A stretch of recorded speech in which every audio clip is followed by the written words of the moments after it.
The collective unconscious. The Jungian model postulates a layer of psyche most deep within the unconscious. A reverse in thinking is to occur when applying the word collective to the psychoanalytical term unconscious. To the Freudian, the unconscious is of a personal matter in which one's conscious contents become unconscious through being forgotten or repressed, whereas contents of the collective unconscious are never strictly conscious, rather become so through synchronous events wherein an individual with contact to their environment projects a correlation with inner psychic drama to it.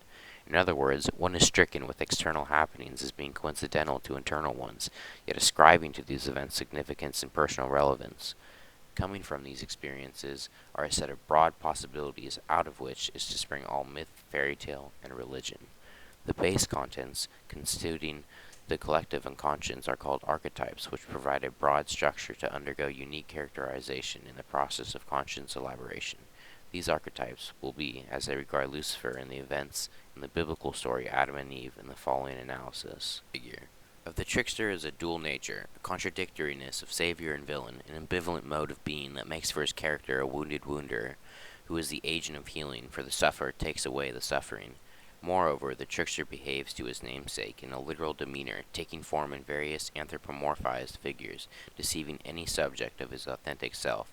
Usually such forms are of a creature exuding devious and sly physical and behavioral attributes. Predatory animals suit this fashion as form for the trickster to shapeshift. His name Lucifer, as used in the Christian tradition, is in its literal meaning morning star or bringer of dawn, which is important to the Jungian view on environmental interpretations that the natural processes of Earth are of inner psychic significance to an individual subject to said occurrences.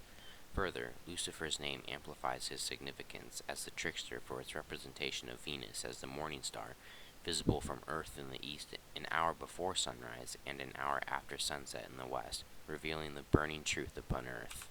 In light of such views, Lucifer's deception of Eve as the trickster has further synchronous significance. The dawn represents awakening in the form of consciousness as the sun shines on the contents of Earth, as if to elucidate its objects to its inhabitants.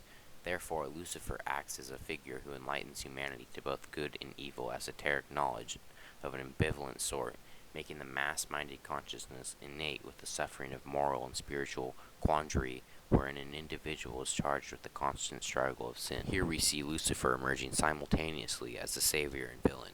He's cast from the heavens to the earth on account of his rebellious behavior, and takes to endowing humankind with a will to live as gods. Lifting the veil from humanity's eyes puts Lucifer in the position of throwing children out of God's order into chaos.